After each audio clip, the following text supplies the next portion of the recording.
Darkcast Network, indie pods with a dark side. I'm Jackie Moranti, and I produce a podcast called Cause of Death, 100 Seconds to Midnight. Have you ever read or watched any post-apocalyptic fiction? Were you one of the first people to see The Road or I Am Legend when they came out? Do you wonder if those things could really happen? Could the world as we know it be toppled by a disease, a global crisis, or a natural disaster? I assure you that it could. My show talks about the precursors to apocalyptic events. I like to call it pre-apocalyptic nonfiction. I talk about history and how we never learned from it, the present and how we tend to ignore every warning sign, and the future and what it will mean if we don't take care of our resources. The hands of the doomsday clock have been set at 100 seconds to midnight for 3 years now. Can we make the hands turn back? Cause of Death, 100 Seconds to Midnight can be found wherever you listen to podcasts.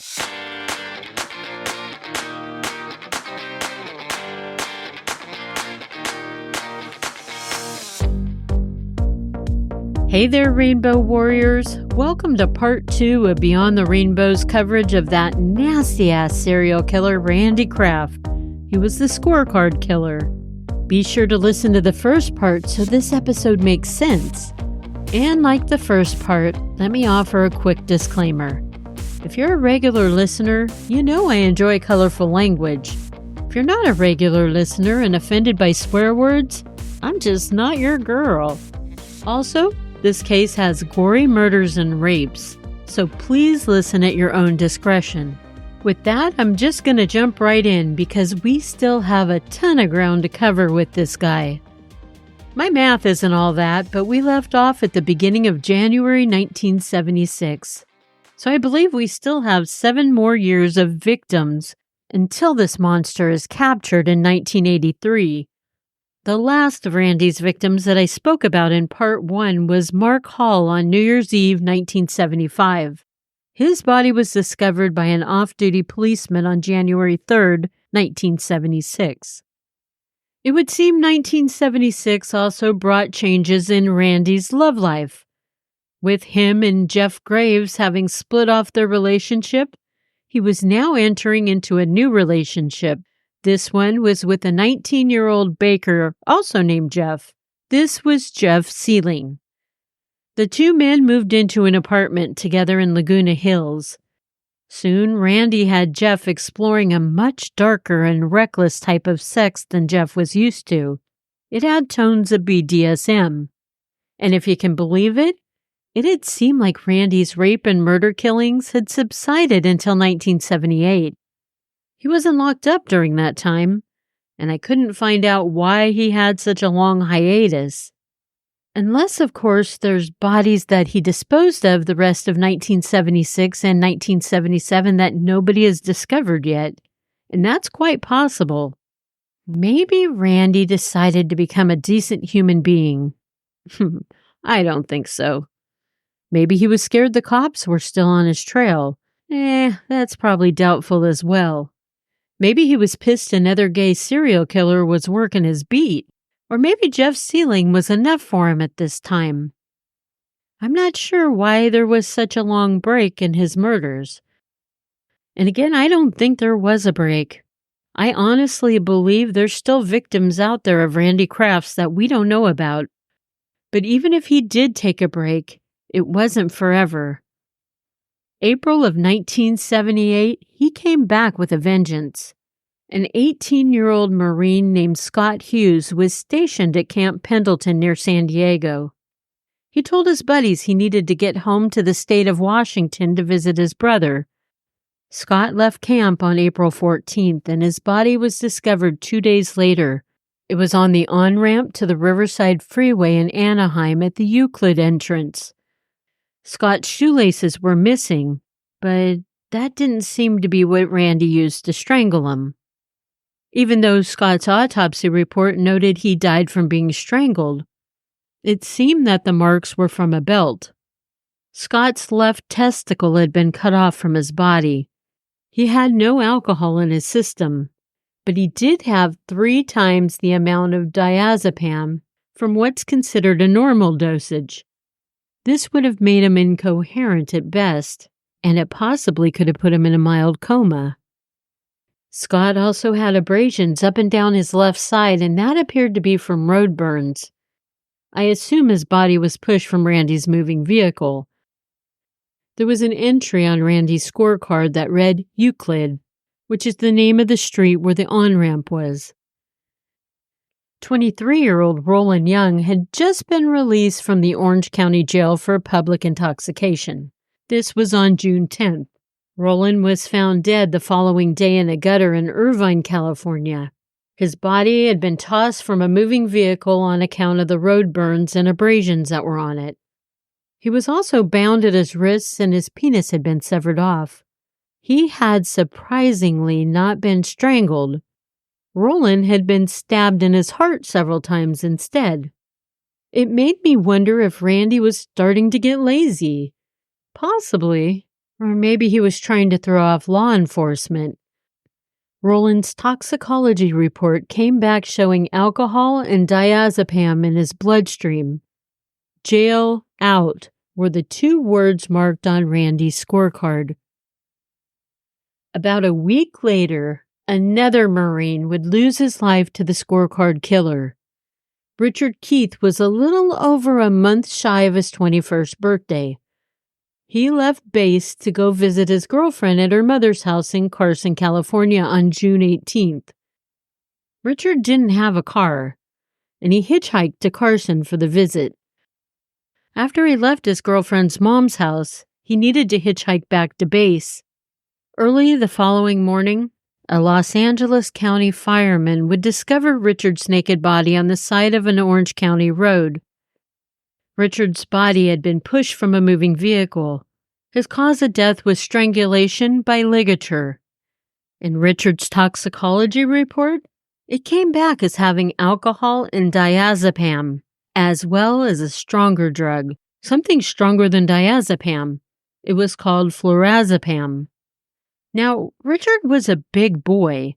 He was 6'2" and 190 pounds. Which is why Randy maybe needed to use a stronger drug on him. The words Marine Carson can be found on Randy's list. About 3 a.m. in the morning on July 6th, a motorist was traveling north on Interstate 5 between La Paz and Oso Parkway. That motorist discovered a body in the slow lane of the highway. The body was still warm when the police arrived, so the murder had been fresh. It was later determined that this body belonged to Keith Klingbeil. He was a 23-year-old from Washington State. It was learned Keith had recently been to Long Beach from some of the matchbooks that were found in his pockets. Keith had been strangled with a ligature and kicked from a moving vehicle, which was indicative of all the abrasions discovered on his body. One of his nipples had been burnt with a car cigarette lighter. When investigated, he was still fully clothed, although a shoelace from the boots he was wearing was missing. Keith was also a hitchhiker because he no longer drove due to a motorcycle accident that left him with permanent damage in one of his legs. His cause of death was determined to be acetaminophen poisoning. Yeah, like Tylenol. But the ligature strangulation definitely sped the process along, as did being pushed out of a moving vehicle on the freeway. The words hike, out, LB boots was an entry on Randy's scorecard, and I'm sure the LB stood for Long Beach. November 18th, a 21-year-old Long Beach truck driver, his name was Michael Inderbeaton. He was dumped into rush hour traffic on the 7th Street off-ramp on the 605 freeway. If you recall, another victim was dumped on the 7th Street off-ramp, or maybe it was the 7th Street on-ramp. But anyway, Michael was dead, and he had his penis severed and been burned with a lighter. The next of Randy's victims wouldn't be discovered until June 16th of 1979. Donnie Crisell had just turned 20 a week prior to his death. Donnie was also a Marine who was stationed in Tustin, California. A fellow Marine had seen Donnie walking near the base around 1:30 a.m. He told his buddy he was just going to walk to a nearby restaurant to grab a bite to eat. Around 9:30 a.m. that next morning, Donnie's body was seen by a passing motorist. A police officer found Donnie's body still warm, but there was no pulse, and he'd been bleeding from his nostrils. Donnie was only wearing a pair of boxer shorts, and he had a number of road burns indicating he'd been pushed from a moving vehicle. And on his boxer shorts were tire tracks, so he'd been run over as well. Donnie's left nipple appeared to have been burned with a cigarette lighter. A number of drugs had been found in his system as well, and there were faint marks on his wrists suggesting he had been bound. Marine, drunk, overnight shorts was the entry on Randy's list. August 29, 1979. Keith Jackson was a 21-year-old tourist from England. He would be dismembered and put into garbage bags before being disposed of behind a 76 gas station in Long Beach. There was an entry on Randy's scorecard, a single word that said, England.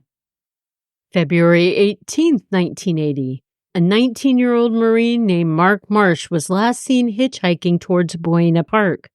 His body, minus his head, would be found near the Templin Highway. The night of August 22, 1980, another Marine by the name of Robert Loggins Jr. went out to drink with 3 of his Marine buddies, but instead of going out to a bar, they found a remote location along Laguna Canyon Road. Sharing a bottle of Southern Comfort, they got pretty shit-faced, but they wanted more. They stopped at a liquor store near the Huntington Beach Pier. Instead of sticking around, though, Robert left his friend saying he wanted to sleep on the beach. His friends tried to talk him out of it, but Robert insisted and staggered off towards the ocean. About 20 minutes later, the other 3 Marines went to the beach to look for Robert. They wanted to bring him back to the car, but they couldn't find him, so they left. On Monday, the 25th of August, Robert did not report back for duty at the base. On September 3rd, a couple of kids were walking along the foothills in El Toro, California, and they came across the big green trash bag. Inside that bag was the naked body of Robert. He was tied in a fetal position with a rope. His ankles and wrists were tied together with his feet anchored close to his head. The only article of clothing near Robert's body was a sock that was near his rectum. Alcohol and drugs were found in his system, and this caused the medical examiner to believe that that was his cause of death, since the examiner couldn't tell if there were any ligature marks on Robert's neck due to decomposition. It was the summer and California gets super hot, so even though it had only been 8 days from the time he disappeared, with the heat, the decomposition would have been very rapid. MCHB Tattoo was on an entry on Randy's scorecard. I took that to mean Marine Corps, Huntington Beach, and Robert must have had a tat, at least one. It would seem Randy had only killed 2 victims in 1980, which I thought, nah, that can't be right. And then I remembered Randy had victims in Oregon and a couple in Michigan as well. In 1980, Randy took an extended business trip to Oregon before he returned to California in August. Before I get to Randy being in Oregon, I just kind of wanted to point out something I don't know if you guys noticed, but while researching all these victims, I realized back in that time era, there were an awful lot of guys named Michael and a lot of guys named Keith. Now, while Randy was in Oregon in the summer of 1980, he was staying in a town near Portland. This is where he killed 2 men. The first was a 17-year-old hitchhiker from Denver, Colorado. His name was Michael Sean O'Fallon. Michael was taking a hitchhiking trip around the U.S. and Canada before he enrolled in college. Michael's naked, hog-tied body was found discarded 10 miles south of Salem, Oregon. There was alcohol and Valium on his toxicology report. Denver, Portland was listed on Randy's scorecard. The other Oregon victim the summer of 1980 is a John Doe. His determined age was between 35 and 45 years old, which seems kind of old compared to all of Randy's other victims. This victim's body was found the day after Michael's was dumped beside the freeway in the town of Woodburn, Oregon. The John Doe had been plied with a high dose of Valium and Tylenol before being strangled to death with a ligature. It's believed that this victim was listed on Randy's scorecard as Portland Elk, and I'm not really sure what the elk has to do with anything. While traveling through Oregon myself, I've seen turnouts that are elk viewing sites, I guess. I'm wondering if maybe this is where Randy found that John Doe at one of the elk viewing places. I don't know. Just a thought. Then Randy returned to California, and that's when he took Robert Loggins Jr., the Marine I told you about who wanted to sleep on the beach. In early April 1981, Randy had been sent by his employers back to Oregon for work, which we know would of course mean more victims in the Pacific Northwest. On April 10th, 17-year-old Michael Cluck's body was found alongside of Interstate 5 near Goshen, Oregon. Michael had been hitchhiking from Kent, Washington to Bakersfield, California. This is when he was picked up and murdered. The teenager had been hit 31 times upside his head with a blunt object, and it obliterated the back of his skull. He'd also been kicked and sodomized. When police found him, there was a massive amount of Michael's blood at the scene.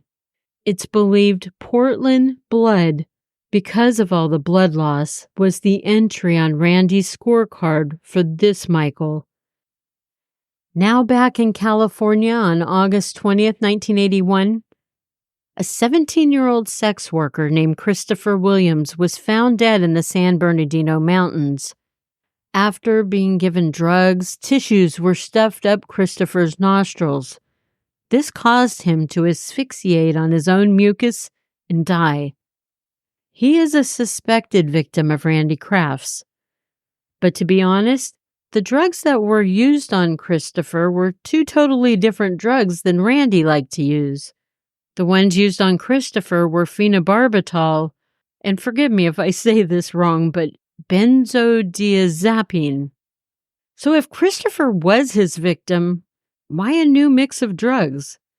And where was he getting them all? Was Randy buying them off the streets? Maybe. That's just a little minor something that's bothered me about this case. How is this creepy dude getting his hands on so many prescription drugs? In 1982, Randy's relationship with Jeff Sealing, who was now 25 years old, to Randy's 41, it was all starting to go south. The age difference and Randy's superior intelligence level compared to Jeff's was becoming a huge issue between them. They began couples counseling in Huntington Beach in June of 1982, but the two men would end up splitting with Jeff moving out. On July 29, 1982, residents of the Echo Park area started to call in complaints to the city. There was a putrid odor coming from the nearby Hollywood freeway. A Cal transportation worker was investigating the Rampart Boulevard off-ramp, and he discovered the body of a 14-year-old Northern California boy. It was summer, and the boy was badly decomposed. He went missing June 17th when he was out in search of his dog. The boy was Raymond Davis. He'd been bound with his hands behind his back and strangled with his own shoelace. His killer made a half-ass effort to conceal his body under dirt and leaves. Dog was an entry on Randy's scorecard. And just 40 feet away from Raymond's body lay the decomposing body of a 16-year-old named Robert Avila. He had been missing for 8 days, and he'd been strangled with a stereo wire. He was a suspected victim of Randy's due to the close proximity of where his body lay next to Raymond's. November 1st, 1982. A 24-year-old Northern California man named Arnie Lane was hitchhiking from his home in Modesto to Orange County in search of work. His body was not discovered until January 1984. It was well over a year later in Ramona, California, near San Diego. 4 weeks later, Randy was on another trip to Oregon for work. It was either the end of November or the 1st of December, but the half-naked body of 26-year-old Brian Witcher was found. He had been dumped out of a moving vehicle along the side of Interstate 5 near Wilsonville, Oregon. Brian had ingested high levels of alcohol and Valium. December 3, 1982, Anthony Silveira was a 29-year-old man who disappeared hitchhiking towards Medford, Oregon. Anthony's body was discovered 2 weeks later. While Anthony was still alive, he'd been sodomized with foreign objects shoved into his orifices.